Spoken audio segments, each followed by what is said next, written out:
All right, good evening, everyone. Sorry for the delay. Had some very intense technical difficulties.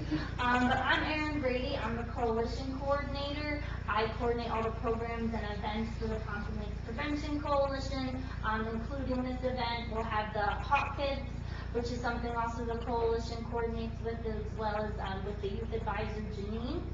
We have a really great panel discussion set up for tonight. Covers all aspects from prevention to treatment to recovery. And we have a lot of really informative guest speakers, and we're going to get right into it.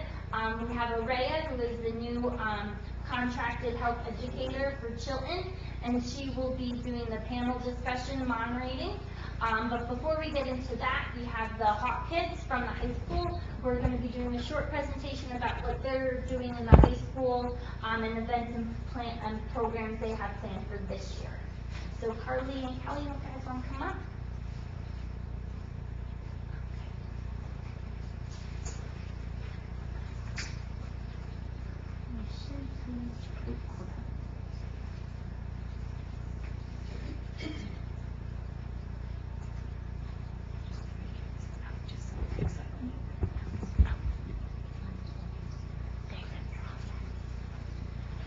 Hello everyone, my name is Carly. I've been the Hawk President for 2 years now, and this is Kelly. She's our event coordinator. We're just going to tell you a little bit about what our club does, what our club has been doing for the past couple of years. So basically, it originated in 2014. We only had a few members to begin, and we just want to try and lead our school into living a more positive lifestyle. Without the use of drugs and alcohol, because I know in high school it's everyone gets very peer pressured into doing that sort of stuff. We try to increase self-esteem, realizing your self-worth, realizing the dangers of drugs in the human body, physically and mentally, and so we just do that by working together and to try and eliminate that. Okay, so last year's programs and events, we started with, we had a sticker shop. So that's basically where we went around and we visited different liquor stores, and then we placed stickers on the alcoholic beverages showing that basically you can't sell to underage kids. So it would say basically like it's illegal and clearly marks that way. When people went to buy them, they would notice these stickers and they wouldn't, like, it would discourage it. And it was sponsored by the Palm Lakes Police Department. And then we also held a bake sale in the cafeteria, and we were able to raise $350, and then we also go to the leadership conference, and that's at William Patterson, and we go there and we meet and we congregate with other schools who have similar clubs, and you get to learn about what other schools are doing, and we do like a project every year on prevention. As Kelly was talking about, the leadership conference, the Teen Summit, we went there last year, and we met with Yvonne Williams, and she spoke about her struggles due to drug and alcohol abuse. And that was very moving to a lot of the kids that were there. Last year there was a photo contest presented to us where we had to take a photo, and it would represent the effects of drugs and alcohol in our community and how our community tries to stop that. This year when we went in October, they presented to us a video contest. So instead of a photo this year, we will be creating a video that shows the effects of drug and alcohol use on our community and how we can stop that. And then we will go back in May, and they will choose a winner from that contest from all the schools that were there. All right, and these are just some photos of the Teen Summit. That's us there. That's Yvonne in the middle on the table with us. Okay, and then our future plans, this is basically our outline for this year. So we had Knockout Opiates Day on October 6th, and then we have the Passaic County Teen Summit, which you just saw us propose the video thing, the challenge that we have coming up. Also, with the Knockout Opiates Day, we have a video morning announcements every morning. So on the morning announcements, we would do like little facts and tidbits, like encouraging, saying like these are like the shocking statistics to show the kids in the high school. And then we have October 23rd to the 31st, we have Red Ribbon Week. And then we also have coming up a big assembly, January 12th. And so we have people coming in to present to our school then, which is really exciting. And then January 22nd through 26th, we have National Drug and Alcohol Facts Week. and we're going to be doing like little giveaways that week to the kids, like little pens and things that say like stay drug free and don't do drugs, don't do alcohol, like this kind of like that kind of thing. And then we have in April, it's Alcohol Awareness Month, and that's another thing where we can go on the announcements and we can promote facts and things like don't do those basically. And in April, we also do sticker shock, which we mentioned earlier, which is when we go to liquor stores and place the stickers on all the bottles and the packages. And then May 14th or 18th is National Prevention Week. We can do more giveaways then too. And we give away things such as the pens and little bracelets, little things then. And then we have the Spring Teen Summit in May, which is when we come back and we present the video that we had. And then on May 30th, we have World No Tobacco Days. And so then that's another prevention thing. It goes along with announcements in the morning and just educating kids in our school. And in June, we have a recognition dinner for the seniors in our club, and so they all come, and we're going to have a little dinner for everybody, and each senior is going to get to bring a freshman in the club, just to encourage membership and involvement. Here we just have some statistics for you. In 2011 alone, 188,000 people under the age of 21 visited an emergency room for injuries related to drinking alcohol. Young people under age 21 who drink are more likely to carry out or be the victim of a physical or sexual assault after drinking than others their age who do not drink. Cigarette smoking can be blamed for about 1/3 of all cancer deaths, including 90% of lung cancer cases. People exposed to secondhand smoke increase the risk for lung cancer by 20 to 30%, which is a lot. Study findings have shown that early exposure to marijuana makes opioid drugs like Vicodin or Heroin more pleasurable, and someone who uses marijuana is more likely to be in contact with people who use and sell other drugs, increasing their risk for being encouraged or tempted by drug use. And that's just really young statistics.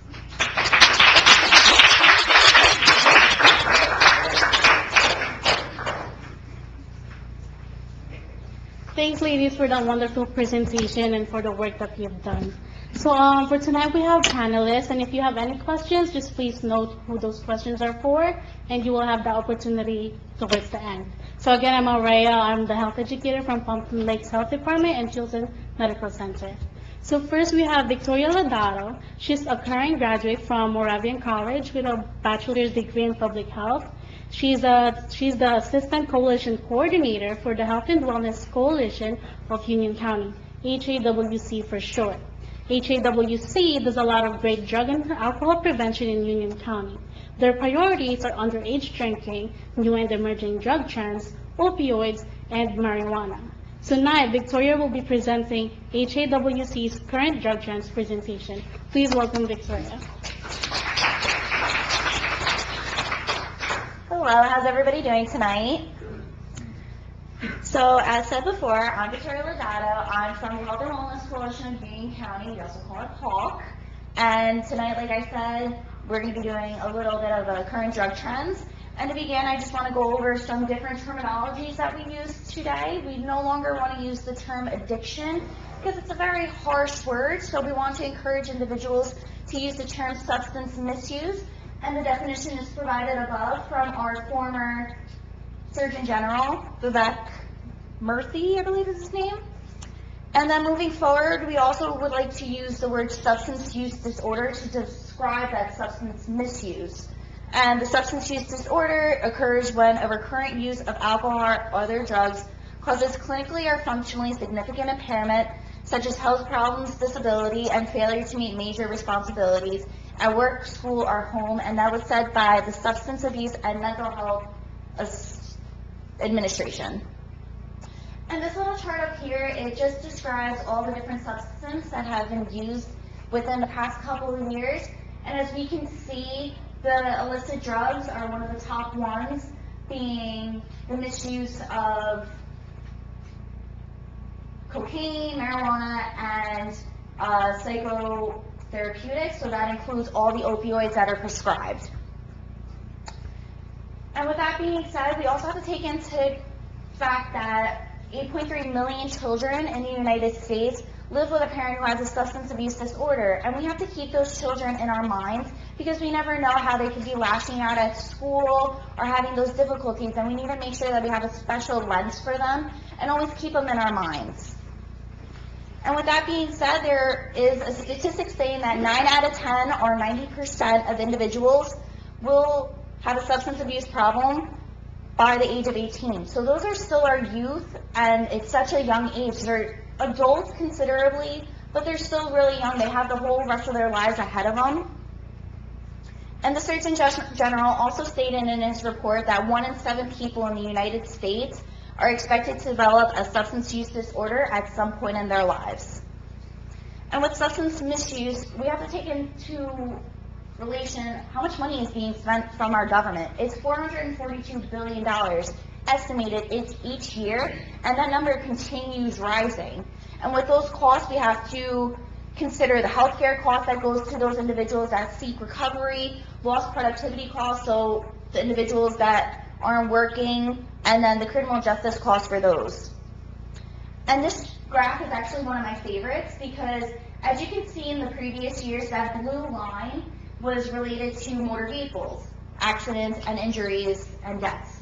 And we can see that in previous years related to 2004, the most dangerous thing that you could do was get into a car. And if you look all the way towards 2013, we can see that the most dangerous thing to do is to get involved with drugs or alcohol, because those are the #1 deaths today. And speaking of prescription drugs, I want to also show this slide, which shows that there were more drug overdose fatalities than car accidents in 2015 in New Jersey alone. This graph is very old, but it shows a point, and it shows that the different trends that we had. So in the 70s, it was heroin, the 90s, cocaine, and from the early 2000s to present today, it is prescription drugs.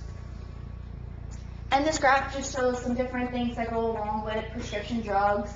And in 2014, the non-medical use of prescription drugs were the highest among young adults.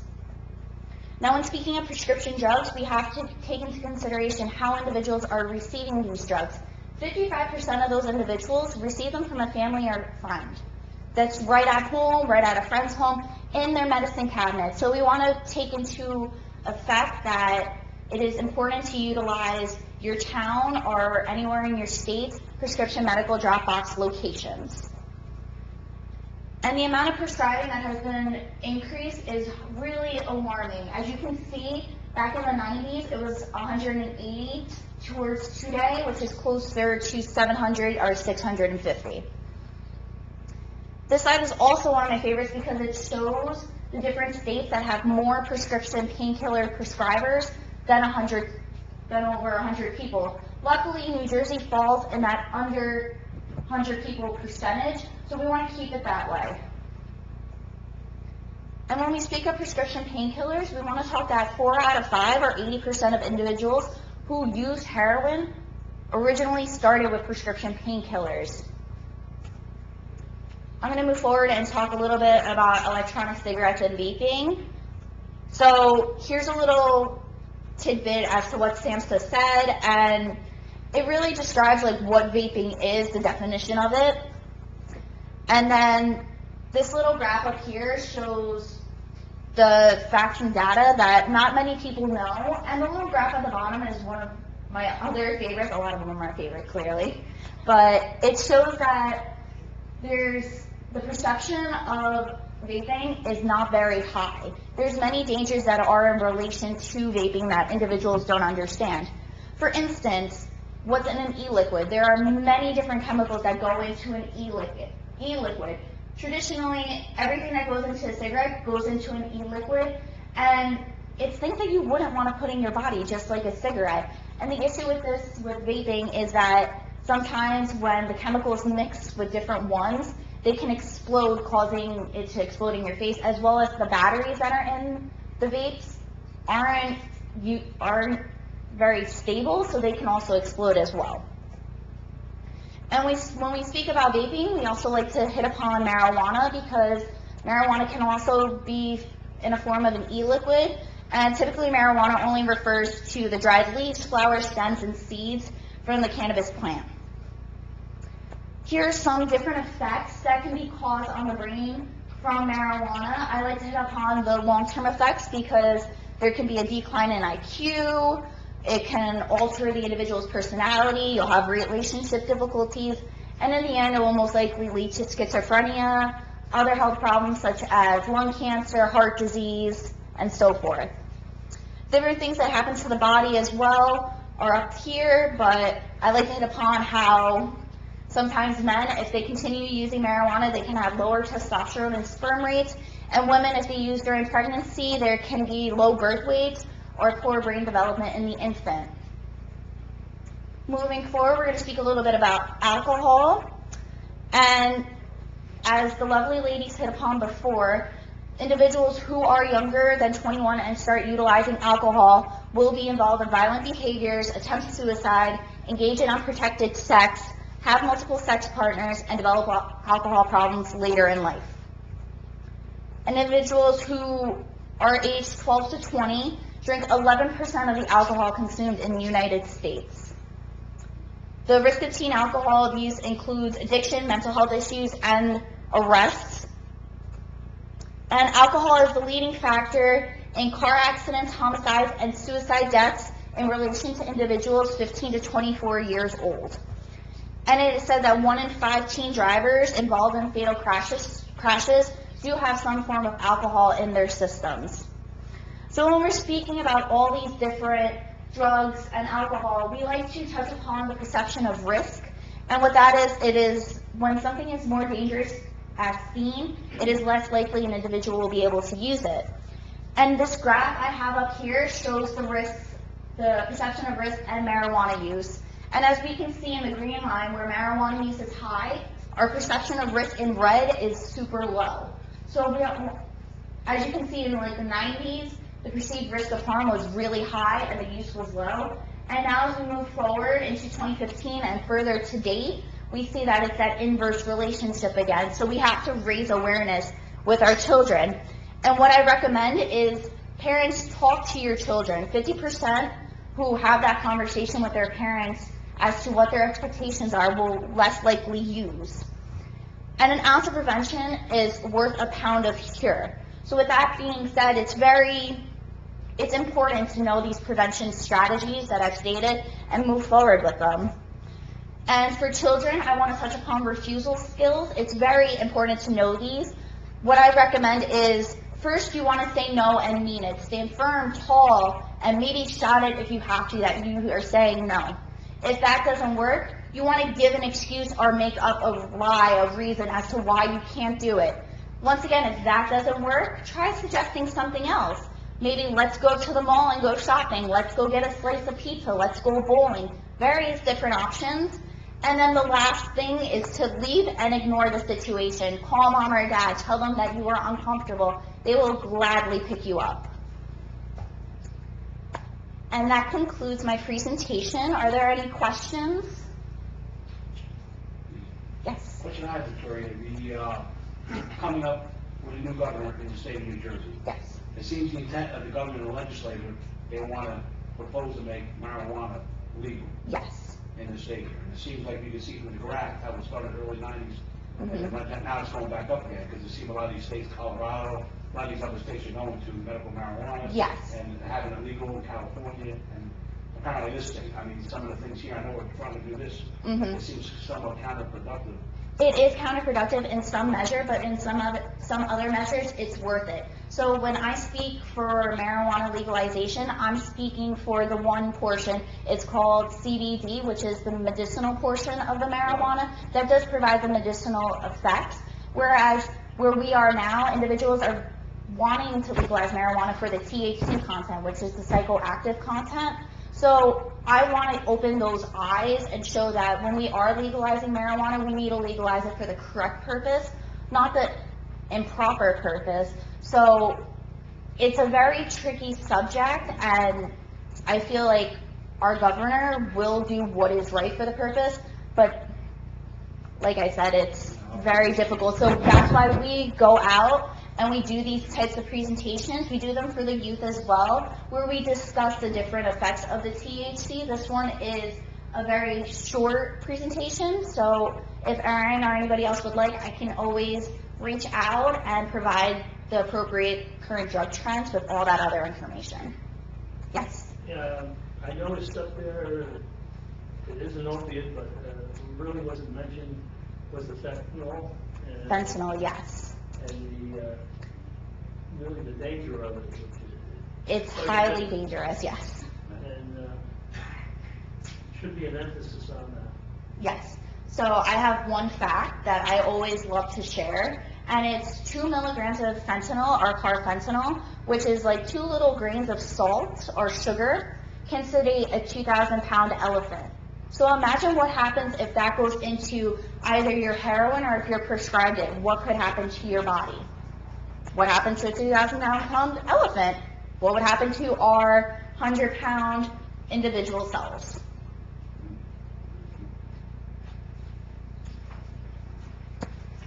Last question.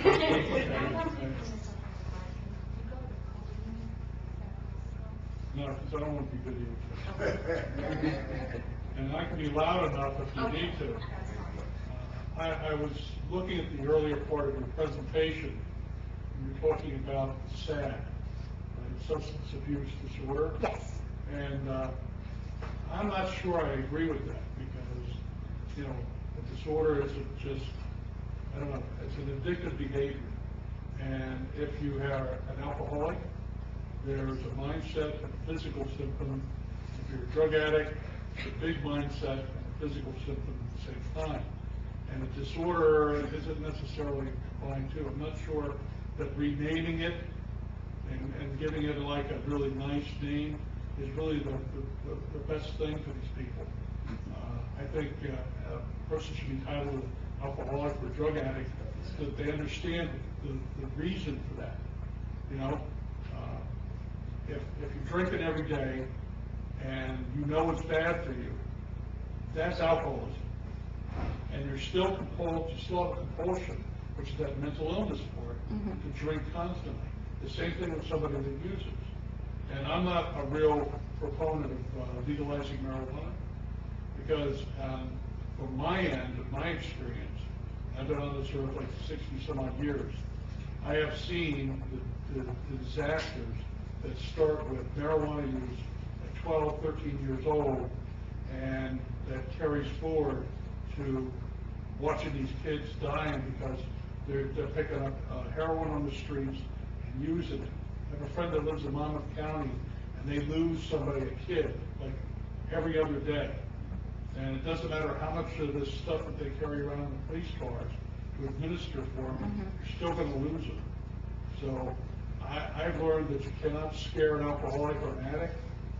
And if you give them like this pat on the back and make them sad, then I don't think that that's going to be the method in which you treat this.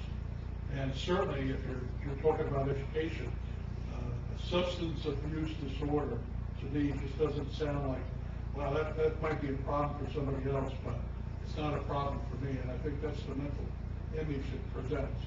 Okay. You may not agree with me, but I have something like 32 years of experience in dealing with drug addicts and alcoholics, not as a treatment facility, or watching them walk in and out of that facility next door twice or 3 times a week. So that's all I have. Thanks. All right. So I'm just going to touch upon that briefly. Everybody has their own opinions. So as you stated, an addiction is considered a disease.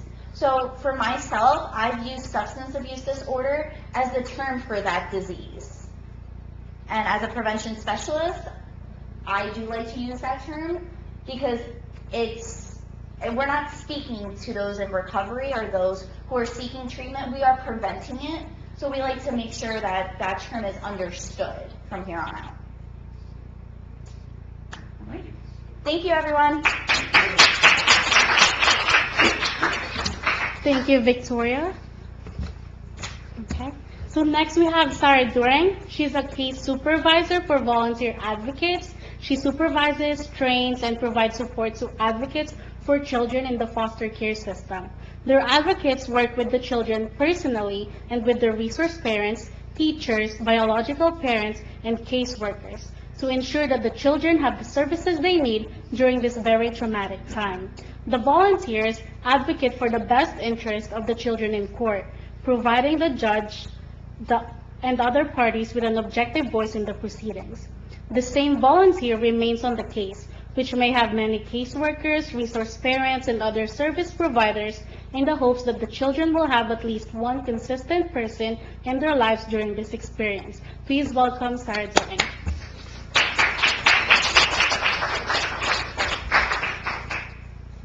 So I don't have a PowerPoint, sorry. I just have some notes to speak. So like she said, I mean, you described it perfectly, what CASA does. We have around 157 active children right now. All of these kids are placed in out-of-home care, or they were just recently reunified. Here? In Passaic County. Just Passaic County? Yep, I only work for Passaic Oh, County. you don't- Wow. Yep, just Passaic County. So we have around 53 children right now that have been referred to us, but we can't give them a CASA yet because we don't have enough CASAs. So, yeah, so, and they're all volunteers, exactly. So right now, Passaic County has around 1,500 active youth in DCF services. That counts children that are still in home and are getting services, and also children in out-of-home care. But around 300 kids every year we don't serve because we don't have enough CASAs. And how that relates to substance abuse is probably pretty obvious, right? Because like you mentioned, you know, a lot of children, the research in 2012 said it was 61% of infants in out-of-home care and around 30% of all children in out-of-home care are from families that have active substance abuse issues. And at Passaic County CASA, it's probably closer to around 80% of our cases have active substance abuse issues.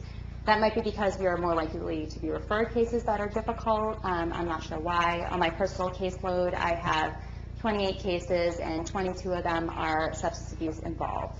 So that would be the primary caregiver has substance abuse issues.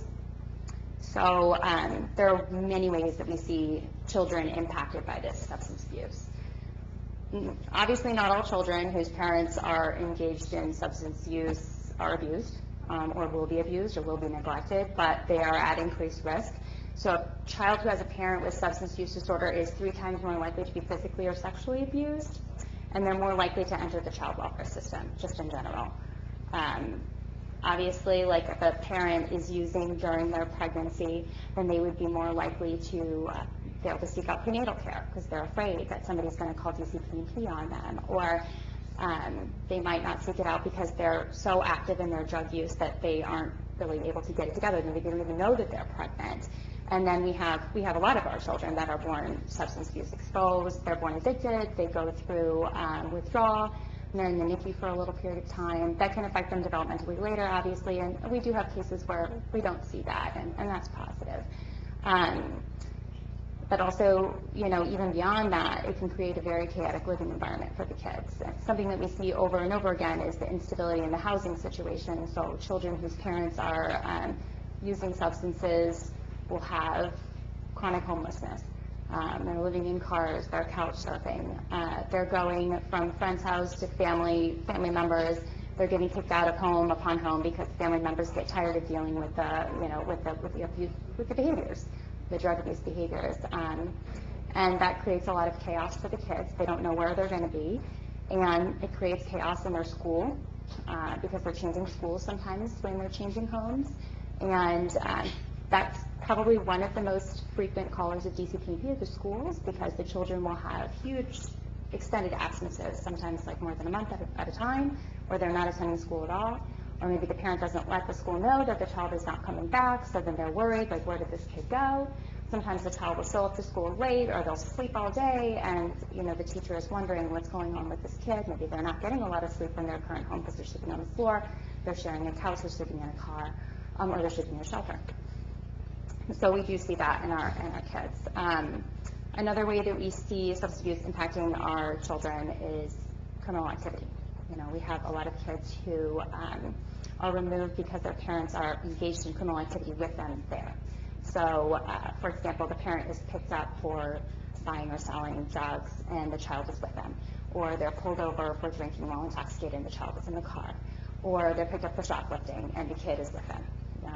And then, of course, the child is exposed to that trauma, and then potentially the parent's incarceration, which means that they can't be reunified because the parent is in jail.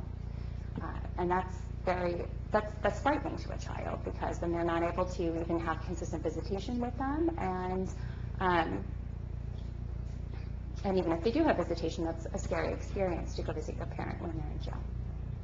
Right? Something else that we see, and that probably a lot of people have heard about before, is that kids that have parents that are using substances excessively are parentified. And a lot of our kids are parentified, but we see it a little bit more frequently with kids who have parents that have substance abuse issues. They will try to overcompensate, or they'll try to compensate for the parent's deficiencies by parenting their siblings or parenting their parent. I have a kid on my caseload right now he's a young teen, but he hasn't seen his mom for years. And even now when you ask him what his goals are, he'll say, oh, my goal is to get a job and to get an apartment so that my little brother and my mom can come and live with me. So mom has never been able to do that for him, but he really wants to do that for her. And it's because he's parentified. He puts that responsibility on himself to care for his siblings and to care for his parent. And, that can be very traumatic for the children, too. And that makes it extra hard if they're then separated from each other when they're put into care. Right. Another thing that statistics have shown, and I don't have the exact statistics, but statistics have shown that children whose parents have substance abuse disorder spend more time in care. So they're less likely to be reunified quickly. And you can imagine why that is, because as a lot of people will say, relapse is part of recovery, or it can be a part of recovery. So then if the parent is relapsing, they might not be able to be reunified. Sometimes they relapse multiple times in that period of time while they're in out-of-home placement. In that year, maybe they get a couple months of sobriety and then they relapse. Or they get a solid amount of sobriety. Let's say they have 6 or 7 months of sobriety, and then they're out of their program, and we're starting later visits, we're starting longer visits, we're starting overnight visits, and then the parent relapses. And the child is devastated when that happens, because they think, oh, I'm going home, and then the relapse prevents them from going home. Or they are reunified, and then the parent relapses, which is even more traumatic. We have had several kids that were there when their parent relapsed.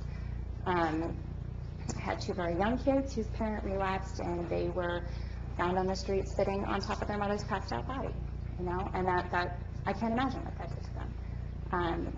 I have 3 cases in my caseload right now where the parent died. They relapsed and they died, and the children were there. So I don't know how that impacts them in the future. Obviously, extremely traumatic. They don't have a primary caregiver anymore. So we do see that, and that's awful. Sometimes it happens after a year of sobriety. The kid goes home, the parent is sober for a while, or they're clean for a while, and then they have a relapse incident, and it's very traumatic for the kids. Even if the parent does get sober, we have to be very cautious as a court system about when the child is going to go home, how much sobriety is enough sobriety. And the courts lately have been tending more towards even a short amount of time of sobriety is enough. And that's hard. It's very hard to gauge, and it's hard to know when is a good time for them to go home. Even the children being reintroduced into the home could be a trigger for relapse. Some ways that Passaic County in particular has been trying to deal with this issue is by placing the mother in a mommy and me program and putting their child with them in the mommy and me program after the mother has accumulated some sobriety. I don't know of any daddy and me programs. I've never heard of one. But we do have a couple of mommy and me programs, and the division tries to get them in there as soon as possible and tries to get the child in there as soon as there's been some sobriety. And I think usually they look for at least 60 days is what I've heard, but some programs have looked for as much as 6 months before they can put the child in the program with mom. And at those programs, there is, usually 24-hour supervision. They obviously vary in terms of their effectiveness and whether or not people really like them, but they'll have on-site parenting. The child sleeps with the parent in a room, but they have constant checks to make sure that things are going okay. They have constant urine screens to make sure that everybody is maintaining their sobriety, and if the parent relapses, the child is immediately removed. So that can be a really good thing because it's a supported reunification, and they're still in a sober community or a clean community. The division will also sometimes place the children, once they've completed a program, they will place the children back in the home with the parent, and then they will have a program where there's in-home parenting, or there'll be in-home spot checks for somebody to come in and make sure everything looks on the up and up still.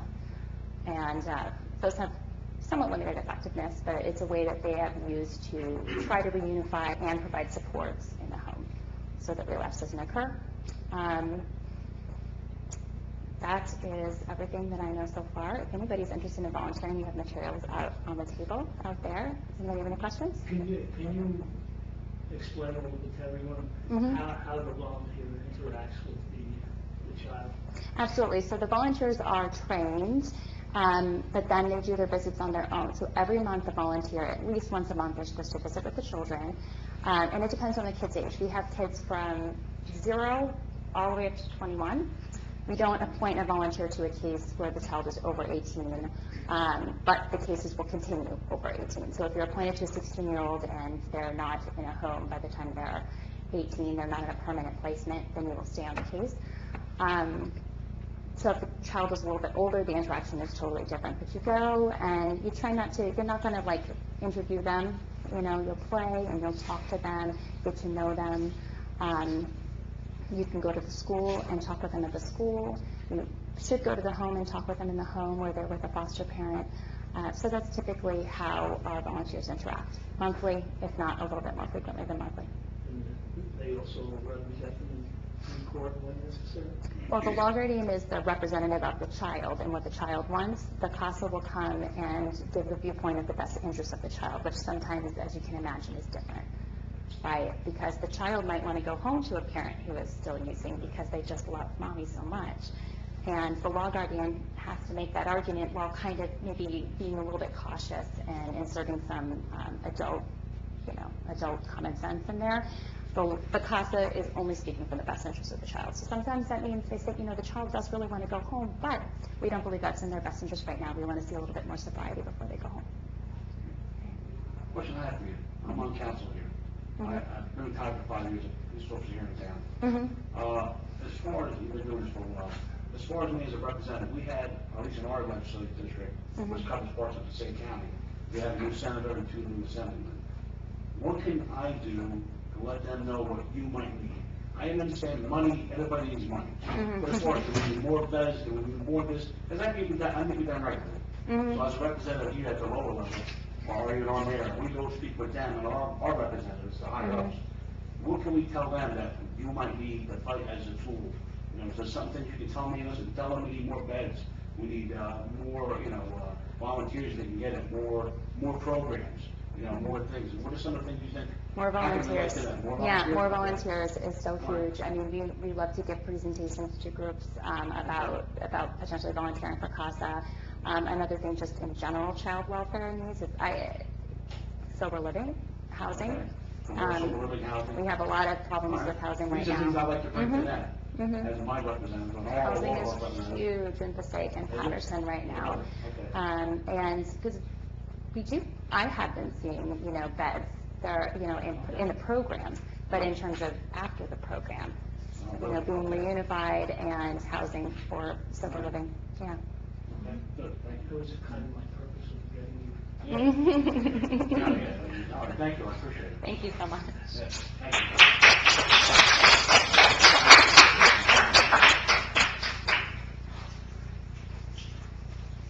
Thank you, Sarah.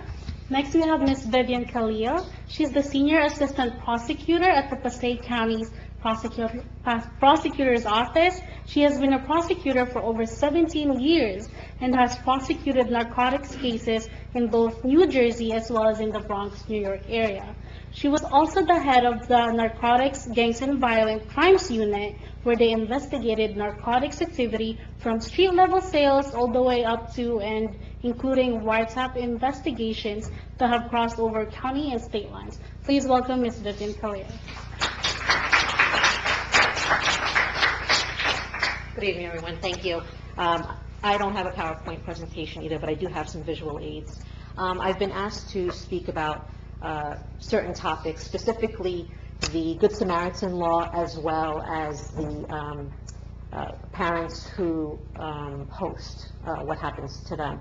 So for parents who host, it's basically the issue is, or the circumstances are that the parents want to connect with their children. So what do? They open up the invitation to their home for a party, for a barbecue, for a get-together, whatever gathering, and alcohol will be served. The children are underage, and obviously it's illegal, but where the problem comes in is now if something happens once the children leave the party. So if a child overdoses on the alcohol, alcohol poisoning, and ends up going to the emergency room, if God forbid there's a car accident, obviously as the parent, as the adult, as the person that's responsible, you will be criminally charged. You should have known better. It's illegal. This is not the way to connect with your child or with your children's friends. So in that attempt to connect with them, the parent fails miserably. It breaks families apart, and obviously the worst case scenario could cost a life.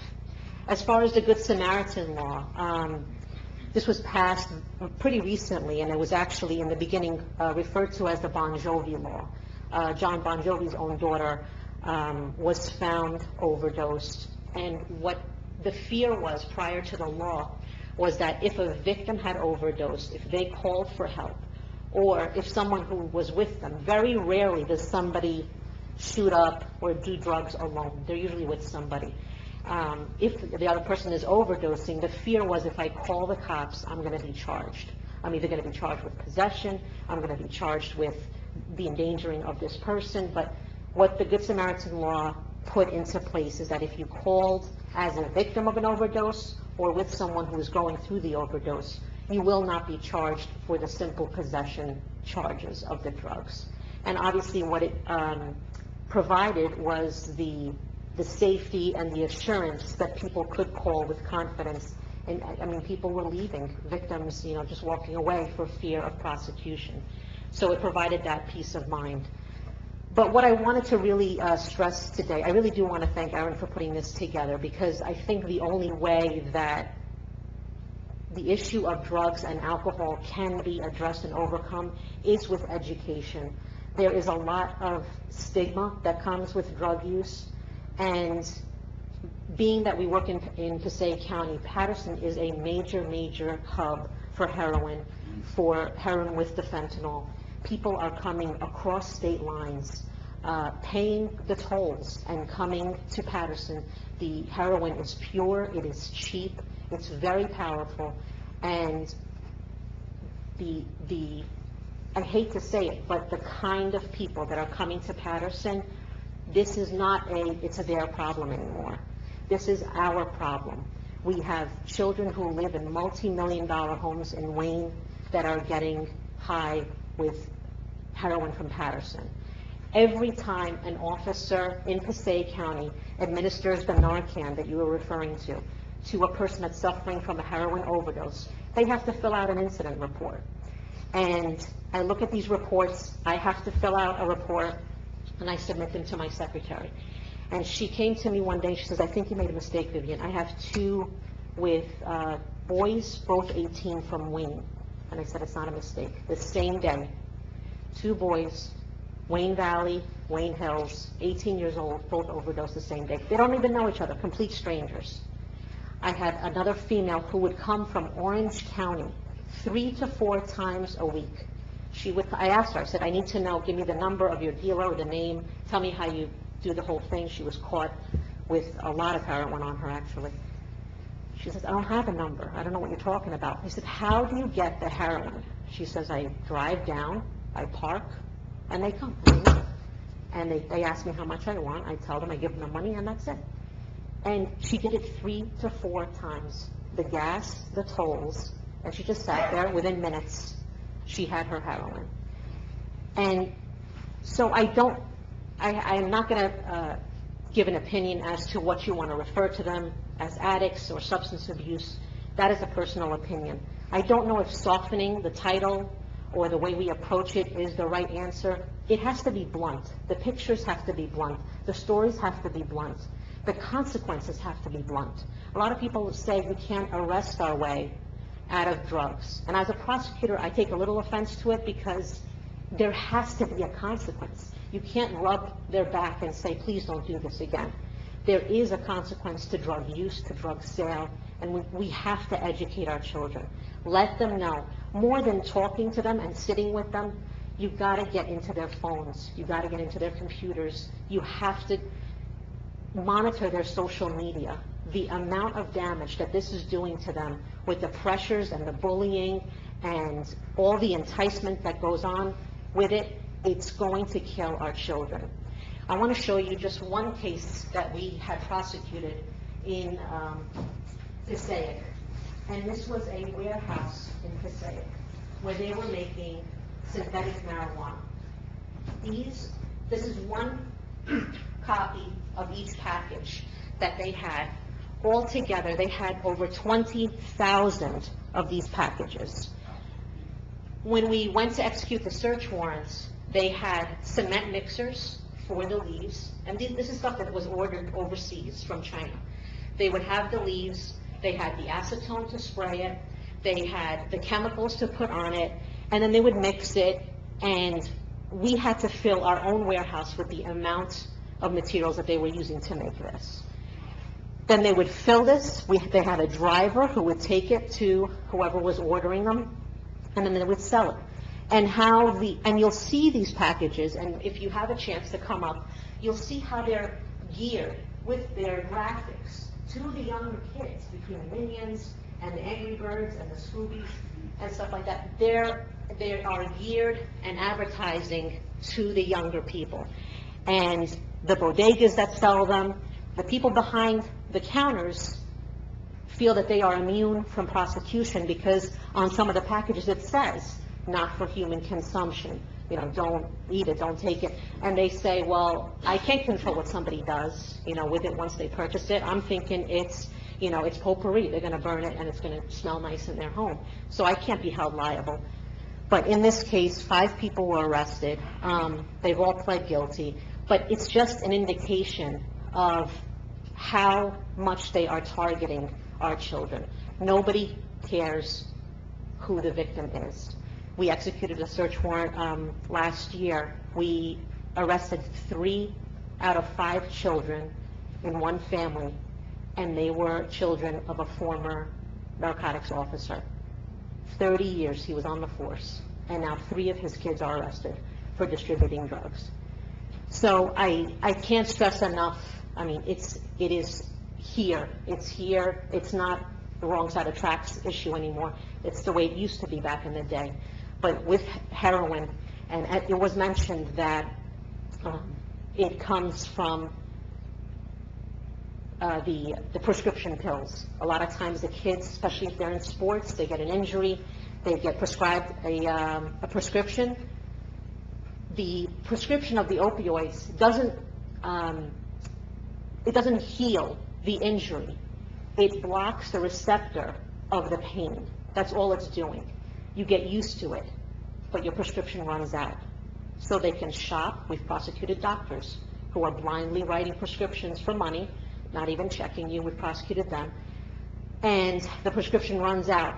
So what is going to give me the same feeling and even cheaper is going to be the heroin. It is so, so easy.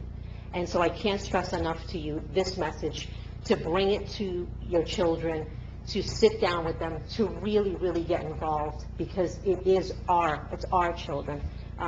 It's our problem. It's here in Pompton Lakes. It's here in Passaic County. And I can't thank you all enough for being here. Thank you so much for your time. Yes, sir. We talk about the heroin that's out there now, and let's go back to the 70s when I was still a police officer. The difference in the cutting of the heroin today, would you like to go into that a little bit? Right. And the danger? So, of course, the more they want to make a profit. So how do they make a profit? You turn 1 ounce of heroin into 10 ounces of heroin. How do you do that? You cut it. You cut it with baking soda, you cut it with bleach, you cut it with rat poison, you cut it with fentanyl. Fentanyl they get it a lot of times overseas as well. It's very, very cheap, extremely potent, and highly addictive, okay? Right now, and I know a lot of people don't want to hear it, but the federal guidelines for classification of drugs, they classify them from class 1 through class 4, based on their probability of addiction and their medical purpose, okay? So something that's a class 1 drug is highly addictive with no recognizable medical benefit, basically. Heroin is a class 1. Marijuana is a class 1. A lot of people think you can't get addicted to marijuana. I don't know what the future is for the state now that we're looking at legalization. To me, it's terrifying. I don't know how they're going to control it. I don't know how they're going to say to pilots, to surgeons, to cops, to school bus drivers, when and if they can take it, how much can they grow. There's a lot that has to be ironed out. But just so you have an idea, marijuana and heroin are both class 1 drugs. And so the profits that the drug dealers try to make is by diluting it, just like you would anything else. You want to make it last longer, you sell it. That's diluted. And the fentanyl is used many, many times. It's cheap. It looks the same. It's the white powdery substance. And they can sell a lot more of the heroin at a cheaper cost. That's what keeps the cost, so low. Back in the day, it doesn't really apply anymore, but there used to be stamps on the glassines that were sold. If you had, let's say, a Scorpion, you knew this was really, really good stuff. And those stamps were specific to this corner, right? So if I cross over to your corner and my stamp is a cross, now we have a rivalry that leads to violence, potential homicides. So the drugs lead to so much more than just what's affecting us personally. And we see it all the time. It's getting worse. We actually had a nurse call us from one of the emergency rooms asking if we had the administration policy for Narcan because she had a 12-year-old in the emergency room that was overdosing, and she didn't even know if one administration would be too much. The benefit of Narcan is that it is an anti-opioid. If you have the opioid in you, the heroin in you, it will counteract it if we get it in time, and you will reverse the reaction. If you don't have an opioid, it won't have a negative. So that's the good thing about Narcan. The move now is to have Narcan be available for sale, almost to have it as a fire extinguisher in your home. You don't want to need it and not have it. You'd rather have it and not need it. I'm going to leave my personal opinion, on the side of that one, but the move is to also have those for sale for people to keep in their homes. So, again, I appreciate, yes, sir. I'm only retired 6 years ago with Mike Hatton, who both were here in Buffalo. Excellent. So I understand what you mean, I feel the same way. The question I have is, it was just starting when I was leaving with the Narcan. What have the numbers been? Have the numbers seemed to increase? Without a doubt, they started training police officers in 2015. Right, yeah. Yes. Yeah. Prior to that, it was only available to the medical field to administer. Right. Yeah. So in 2015, we started to keep the stats, and every year it has gone up. Every year. Every year it's gone How up. about the northern county? Passaic County. Passaic County, absolutely. We break it down by ages. Okay. And every year, since 2015, we had to lower the age group. Really? We started with 25. Okay. We went down to 21, and now we're down to 17. Really? So it gets younger and younger every year. I think the frightening part about this is, after they make the purchase, they don't even wait to get home. No, Yeah, right. no. We have a lot of overdoses in Out Patterson, suburbs. correct, yes, yeah. And it's Okay. it's very sad, very, very sad. Yes, ma'am? You said that marijuana and heroin were class 1. Yes. And did you agree that class 1 has no medicinal purposes? According to the federal guidelines, and this is what we have to, when we prosecute a case, it has to fit a certain class. So if I'm going to charge you with possession or distribution, I have to make sure that the drug that you have falls in this class. And, go I ahead. was just wondering, so then what class are cigarettes under? Because they really don't have any medicinal. No, they're not, you're right, you're absolutely right. Are But they it, class 1 as well? no, cigarettes are not considered to be a controlled dangerous substance. It's a great question. I mean, it's not a controlled dangerous substance in the sense that it's not classified as being highly addictive with no, and it's a ridiculous thing to even say that cigarettes are not. You're absolutely right. Yes, ma'am. Because there was just a lawsuit that was, I think, now that they have, there was a lawsuit that was won by the people or something like that, don't they, the cigarette companies now have to put these, like, notices on, Right. like, not even a commercial, just like a statement on, like, they're in the middle of a program that says, you know, this can kill you. Right. blah, blah, blah. Right. I don't know how much more people need to be aware, but addiction wins. I mean, the pictures that were mentioned, that, you know, you've seen, how many stories have you seen where the grandmother is passed out in the front of the car and the baby's in the car seat, you know? It's like, it's not that they don't love their children, it's the addiction will win. And you're absolutely right, cigarettes should make their way onto this list. Yes, ma'am. Like you said, it was like class 1 through 4, so Yes. what would be examples of like 2, 3, and 4? So 2 actually has cocaine in it. 3 would be like barbiturates. They're not as common. Right now, our biggest problem, absolutely, without a doubt, is heroin. Slowly, cocaine has been coming back on the scene, but heroin has been the most lethal and the most common because it is cheap and it's so pure here in Patterson. Yes, sir. Hi, I'm the mayor here. Yes, ma'am. And I wanted to, you addressed a little bit about the fact, you just touched on it about Wayne, but this is not a Patterson problem. No, it's not. This is, you know, we have our problems here, every town has their problems Yes. with this. And I think that's the key of letting people know that, you know, everyone thinks it's still in that area of No. Patterson, and it just stays there. Right. But it's not. No. It's everywhere you go, and it's only gonna get worse if people don't address it. We do our part, what we can do at the local level, you do what you can do at the county level, but you need support from above, from the state and federal, to really make this whole thing work, and you see that happening or not happening? It's actually, it's disheartening because of what the route is that they're taking with the marijuana. Like I said, this is all very new to all of us. I think the vision is dollar signs and that it's going to bring so much, you know, money to the state, but we don't see what's happening in Colorado with the other side of it. You know, there's a rise in DWIs but with, while intoxicated, but not with alcohol, on the marijuana, you know.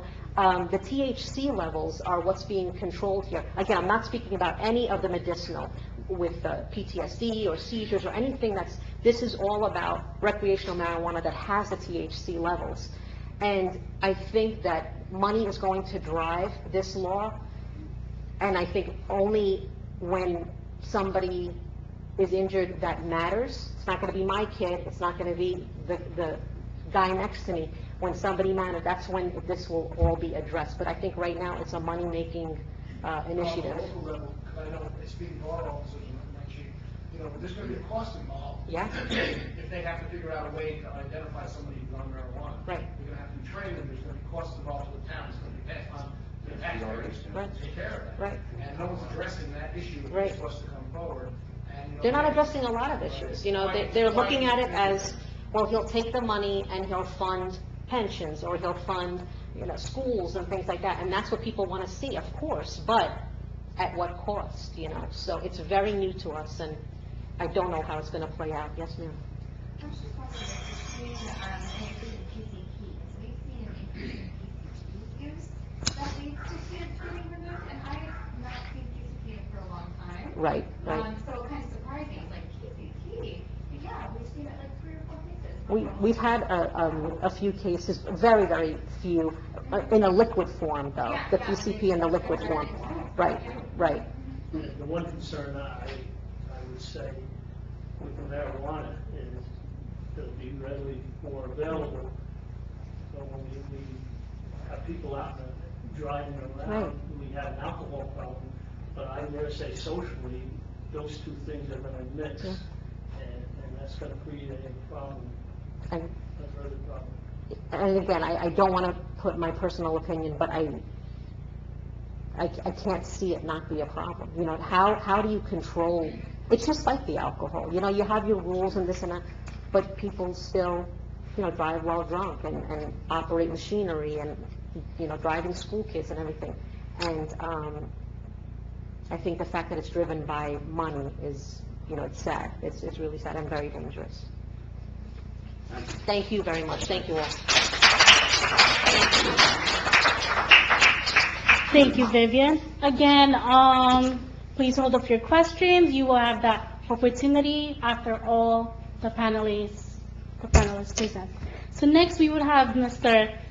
Skip McLaughlin. I apologize if I said your last name wrong. Skip is the Student Assistance Counselor at Compton Lakes High School. He also works at New Life Recovery that just opened here in town. So please welcome Mr. Skip. I don't have any visuals, I don't have anything, okay, so I hope nobody's disappointed. My name is Skip McLaughlin. Actually, my name is Eugene McLaughlin, and I still to this day, I want to, even my mother's neck for naming me Eugene. So I look like a Eugene, you know. And then here comes Skip, and it's almost like I felt like wearing like a Navy outfit, you know. Hey Skipper, okay. And the dog next, I grew up on Rutgers campus in New Brunswick. The dog's next door, or the next door fraternity house, name was Skippy. So when Mother leaned out the window every night and said, Skipper, time for dinner, the dog came running, and guess who got the meal? Usually the dog. Okay, usually the dog. So, you know, I do work at the high school. I'm a student assistance counselor. I've been in this field for 31 years, and I've seen a lot of things change and a lot of things evolve over the years. You know, it's funny, we were talking today about trying to tone down the word addiction to, you know, which is, you know, hey, it's political correctness, and that's okay, you know what I mean? That's all right. But, and somebody, I don't remember who it was, says you gotta treat it like it is, and addiction just describes the whole, you know, essence of what it is that we deal with here. You know, my thing is always, and I'm also the director of New Life Recovery Center. We opened up in town on August 1st, and we treat adolescents mainly, okay? The reason we treat adolescents mainly is because that's where all this starts, okay?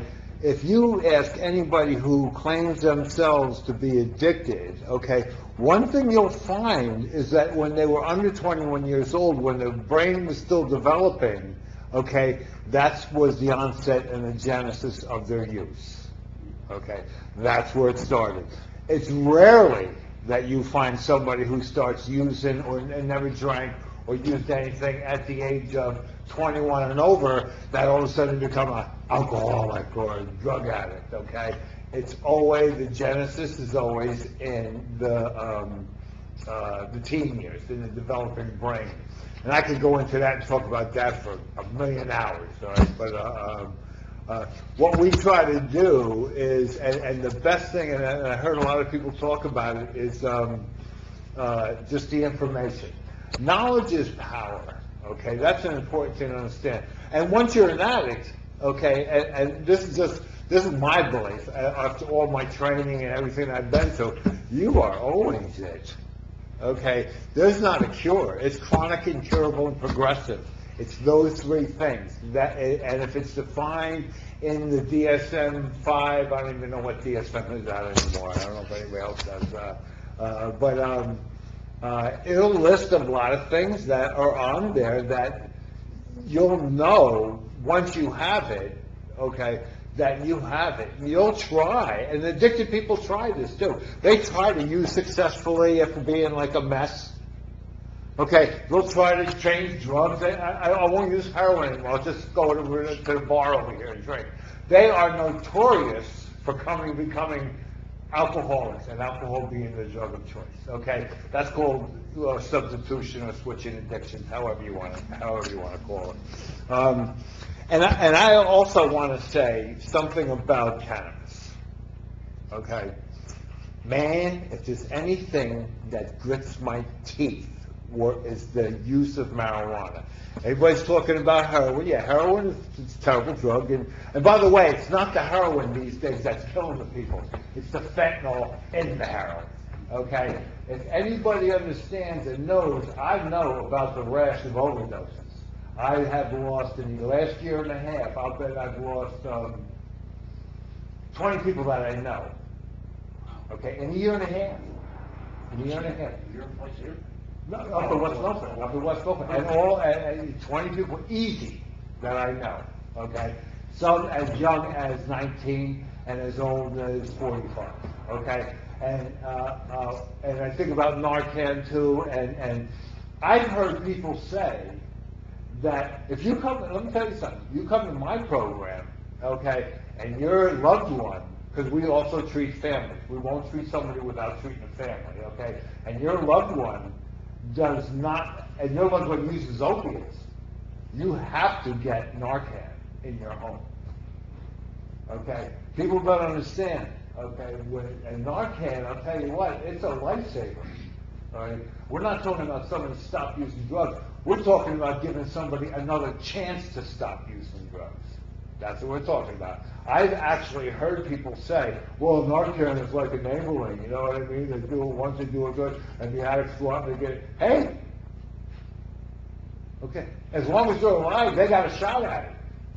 They have a shot at it, all right? And that's an important thing that people need to understand, all right? Now, once again, the marijuana thing is an issue with me, only because, and they have so many, is this a microphone? Yes. That is the coolest thing I have ever seen, I think. I snuck up here thinking that, like, hey, no microphone, all right, there it is, all right? Marijuana, people don't understand that cannabis THC, Delta-9 THC stays in your system, okay, for a whole lot longer than, because it's a fat-soluble drug. It stays in your system longer than a water-soluble drug does, okay? Water-soluble drugs are out 48, 72 hours, gone, did a little damage to the brain, okay, for 48 or 72 hours, then gone, all right? THC, marijuana, you smoke some weed, it could be in there for 10 days, 30 days, all right? And even though you're not high during that time, it's still doing a dance on your brain and rearranging the synapses and all the connections that have to be made during the teen years. So, when you talk about brain damage, okay, and people say, oh, you know, back in the old days, you know, our parents would say, you'll burn your brain cells out, sonny, okay? No, you don't. It doesn't burn brain cells out. It does rearrange the formation of your brain, okay? It doesn't burn brain, you know, but that's an old wives' tale. You know what I mean? It's like, you'll burn your brain cells out. So marijuana is really the thing. And we do at New Life treatment for adolescents.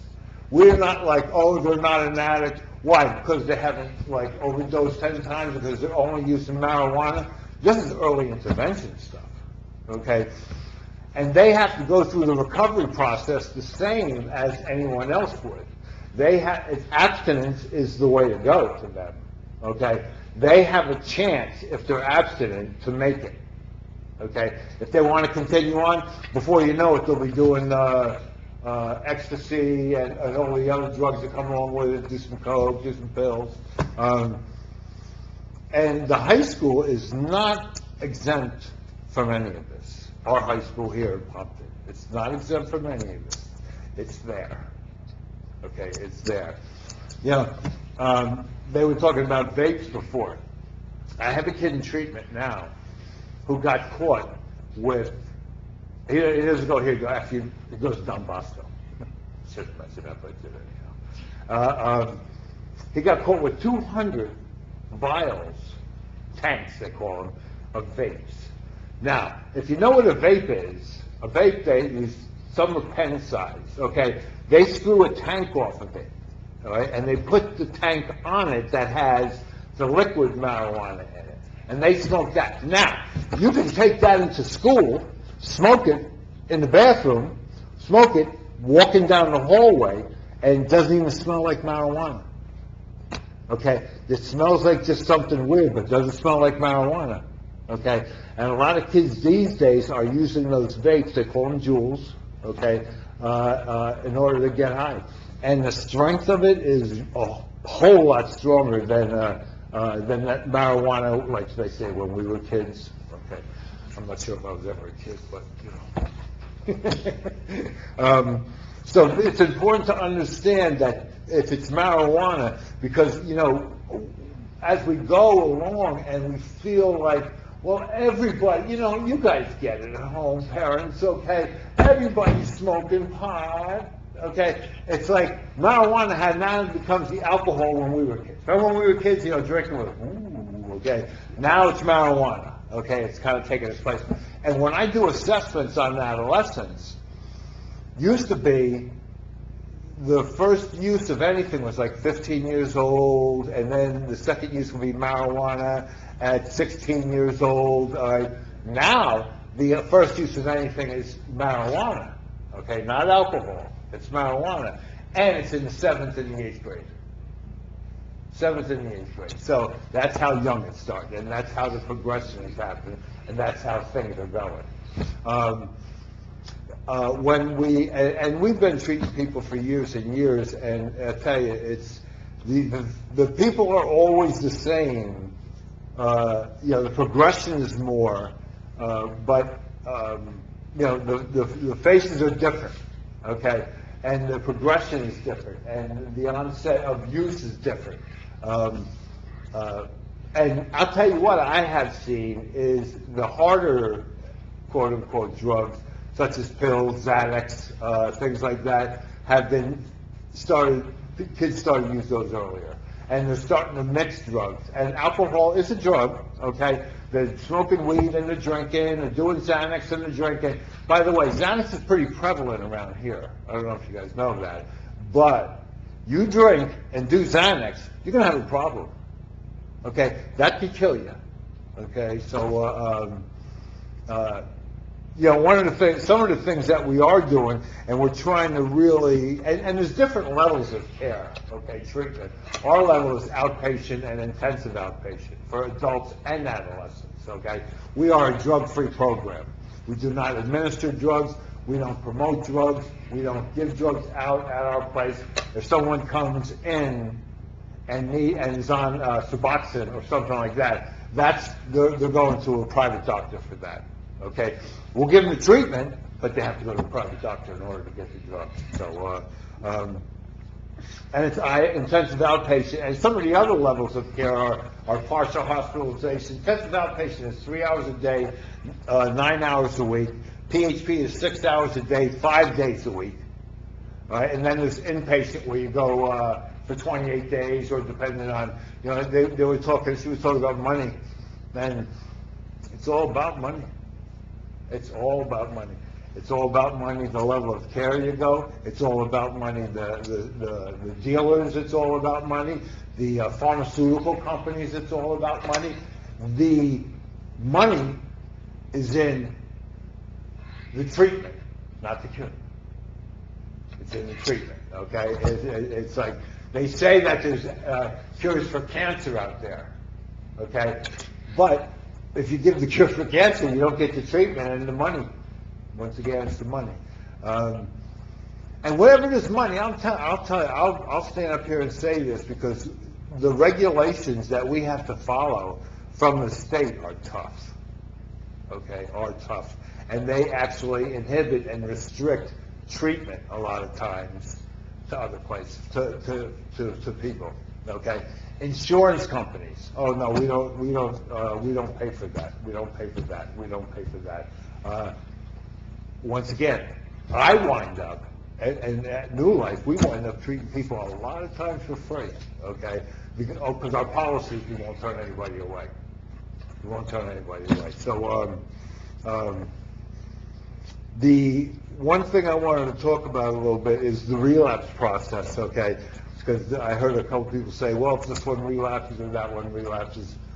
Relapse itself happens long before somebody starts to use again, all right?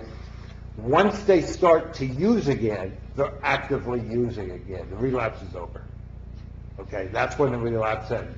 And the good thing about it is if you live with somebody who's addicted, okay, you'll see their behavior change. You'll see it change. You'll see it change. That means the process has started. And once the process starts, okay? It can be intervened on, okay, before they go to use a drink or a drug, before they go back to active again. That's the good thing about this. You can see the process going on. That's why we keep people in treatment for such a long time. We see the process. And just to talk a little bit about the high school, because we only have a minute. Pompton Lakes High School is very, very proactive in dealing with this stuff, okay? I run groups not only for people who have been, caught using or come to me with a problem.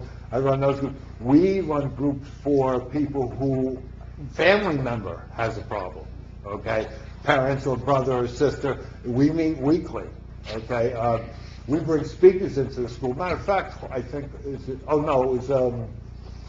Kelly was, what is that you guys do, the business, FBLA? FBLA. We're bringing speakers into the school next, we're going to have some on Monday, that's my thing.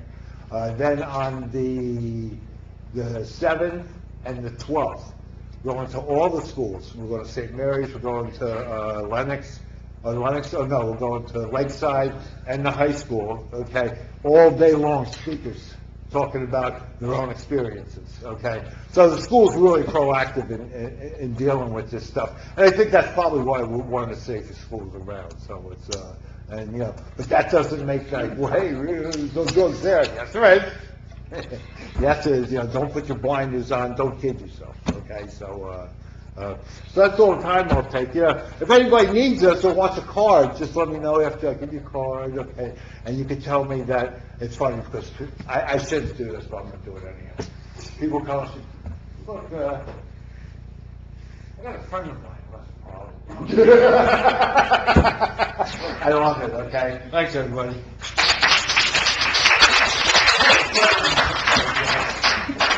Thank you, Skip. For our next panelist, we have Ms. Donna Andelora. She's the founder and facilitator of Los Angeles Bereavement Group. She started the group for parents and loved ones after the loss of her son to a heroin overdose. The group is a stigma-free place for compassion and support after the loss of a loved one to addiction. Please welcome Ms. Donna Andelora.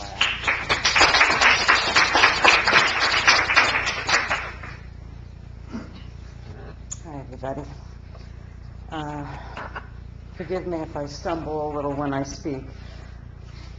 I lost my son, Joseph, on December 23rd of 2012.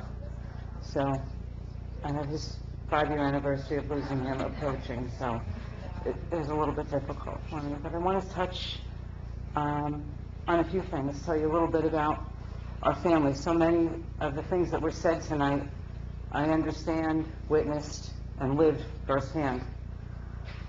I'm a Wayne resident and have been for almost 35 years. I have 3 children. My oldest will be 33 years old, never used drugs, never as much as got a detention in school. He was just a well-rounded, easy kid to raise. I have a daughter who's going to be 27.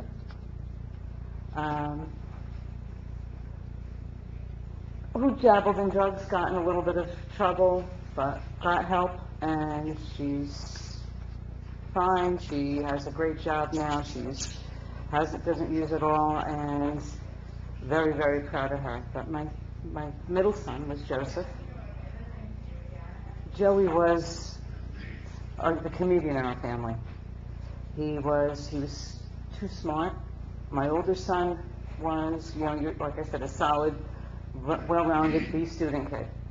My daughter, we always had to get her a tutor for like math and science. She struggled with the school thing, but they were easygoing kids. Joey was an A-plus student, off the charts kind of student. I would get phone calls from teachers. Mrs. Angelora, we're going to need to move him up a little bit into the next level. Or we had to put him outside the classroom because he got done with the test and the extra credit and he has 100 and he's disrupting the class. He couldn't sit still.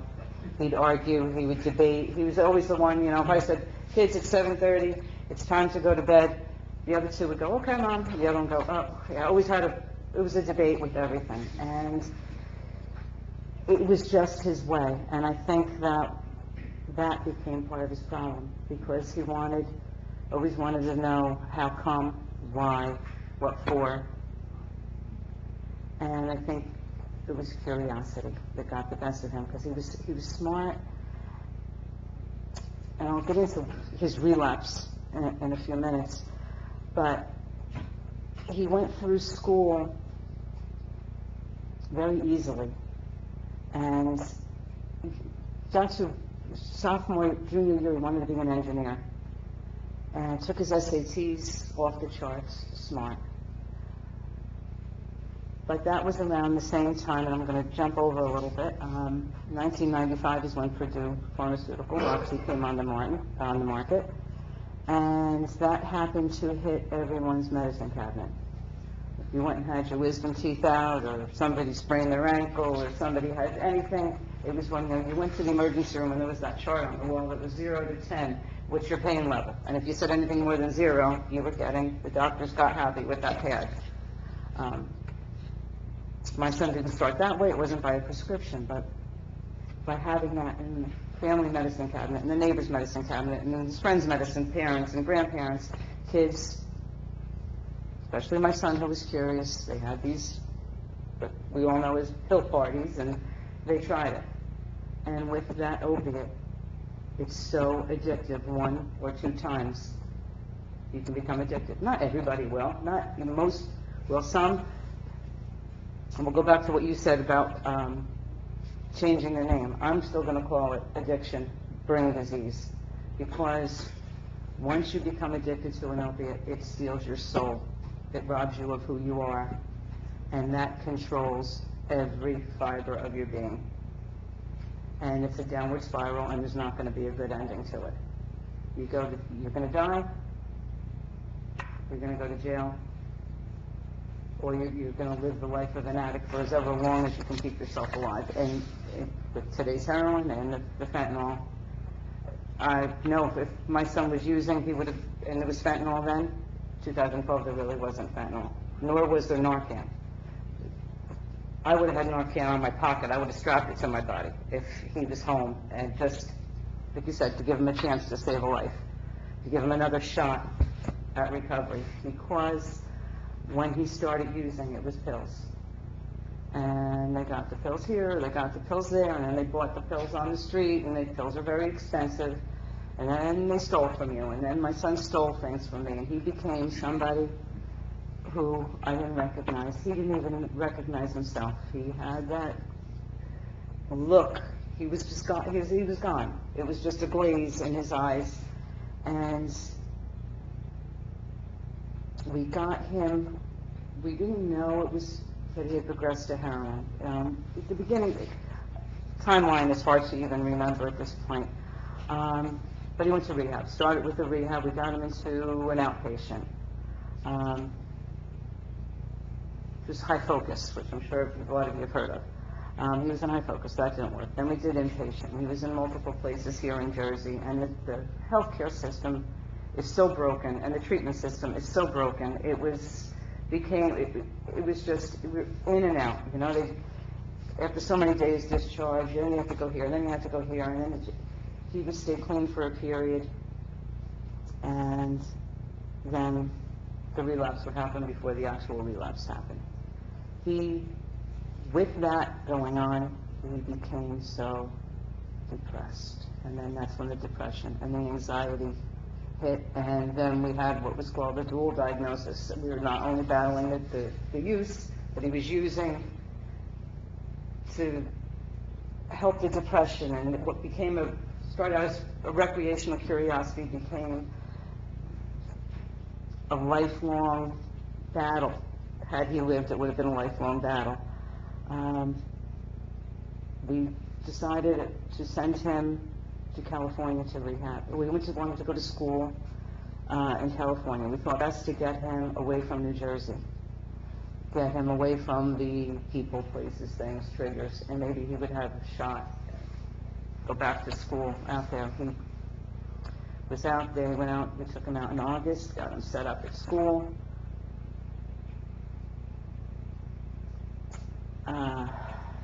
Christmas he was going to come home, and he didn't. He had plane tickets and he never made it. Calls, phone calls, not answering, cell phone messages, and I knew something was really going on. Within 24 hours after that, I got a phone call from Cedars-Sinai Hospital in LA. He had overdosed on heroin. I was on a plane to LA, and that was the first time I knew it was heroin. And got him into, I'm sure you've heard of Dr. Drew Pinsky. I got him into that recovery. I figured, let's go to the best place we can. Everything else is failing. He's not going to make it. Let's get him to the best place.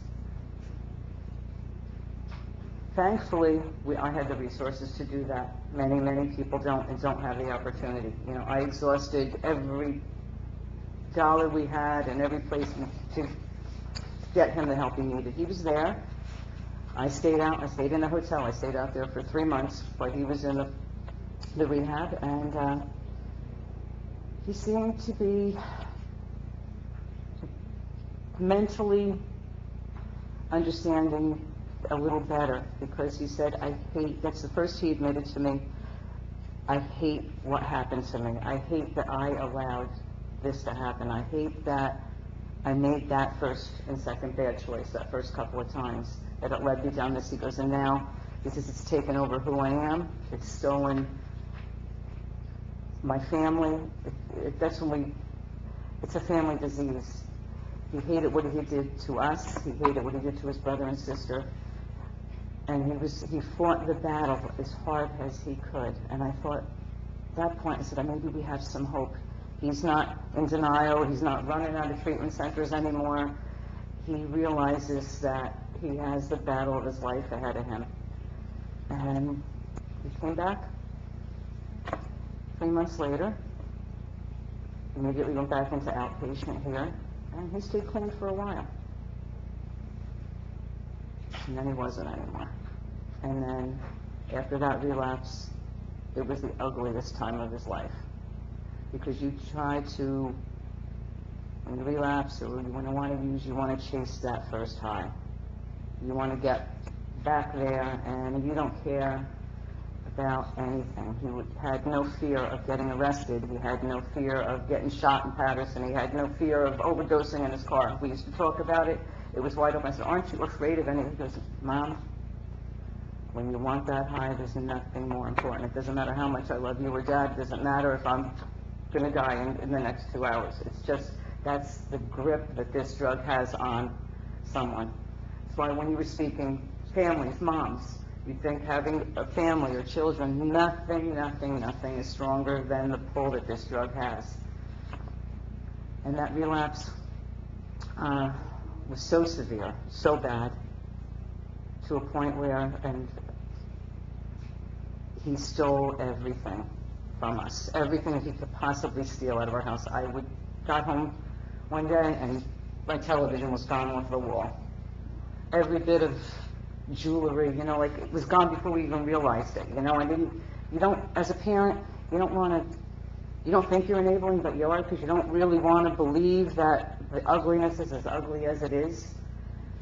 And an addict really believes their own lies, and they somehow manipulate you into, it just happens. It's just an ugly journey for the addict and the family. So I called my attorney and said, is there a way I can get him court-ordered to some type of treatment? He's going out of every place. He needs long-term. He needs something more than this 28 days, see you. It's not working. He's been using drugs for too long, and I need to save his life. Well, in New Jersey, you really can't do it. It would take forever. But in the state of Florida and the state of Texas, they have what's called the Marchman Act. So we went to Florida.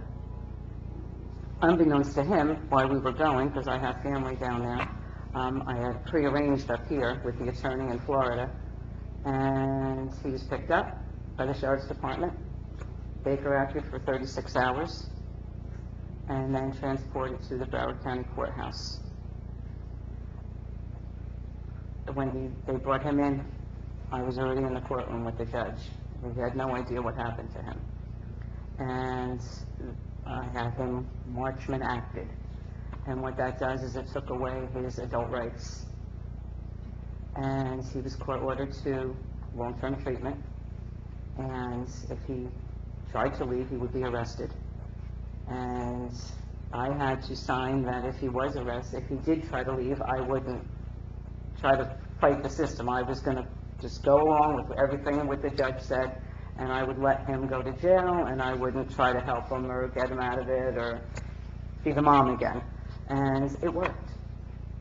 It worked. He went to a long-term, well, it was a 90-day treatment program, and then he had to go to halfway house or sober living, but he was monitored.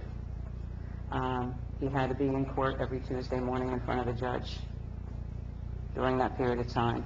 He had to have a job. There's a whole list of things he had to do, and he abided by every single one of them. And he was under that court order for about 18 months. And during that period of time, he said, Mom, he called me one day, it was Mom, they told me at the treatment center that he was at in Florida, one of the guys told me that if I hang around the place long enough and like take out the garbage and empty things out, that they might hire me. They do give part-time jobs, and I think that's the way to go for me. He said, because he was afraid to leave. He said, if I could work here and be around all the recovering addicts and stay with them and be part of this, I think it's going to help me have a better shot. So he got a job, part-time, and then they hired him full-time. I'm going over time already? No, we have 2 minutes left.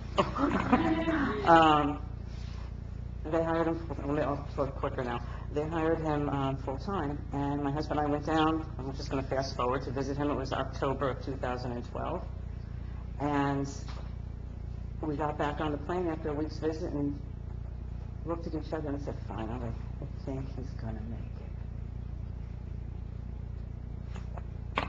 My mother-in-law was quite ill, and we knew she wasn't going to survive too much longer, and Joey wanted to come home and see her.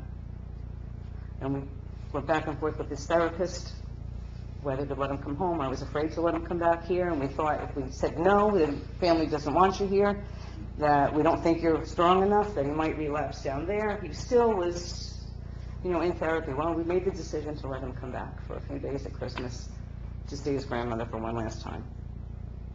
He arrived on December 18th of 2012. He overdosed on December 22nd of 2012. We pulled the plug on the 23rd. Why? It's a lifelong disease. Once an addict, always an addict.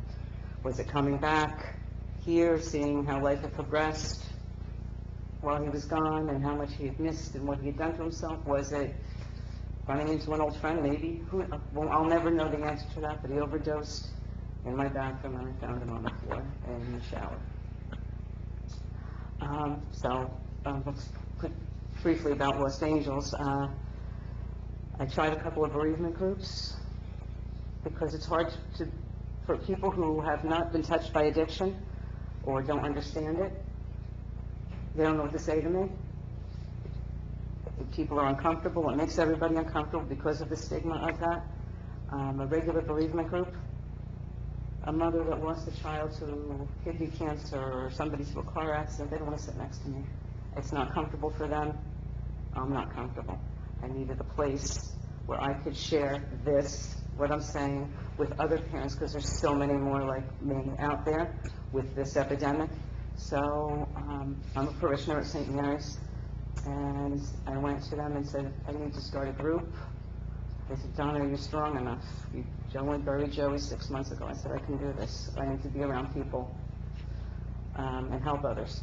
And I started the group in 2013 with myself, and 2 or 3 other members came for the first time. And now we have upwards of 25 with new people coming all the time. Some stay for a while, some leave, but we're a group of parents that have all lost a child to addiction, and we share, we support, and we a lot of times have discussions on the discomfort people have being around us and how hard it is, but people don't really understand what this is and the destruction that it can do.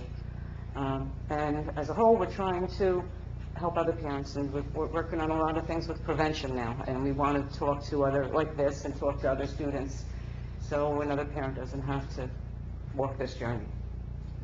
Okay, I'm sorry I went over, but thank you. Thank you for sharing, Donna. And our final panelist is Doug Comiskey. He's a resident of Wayne. He had struggled with addiction for many years now, but he found his way back through recovery, treatment, and attending meetings. He has been clean for 15 months now. He now spends his time talking to parents and students about the dangers of addiction. Please welcome Doug Comiskey.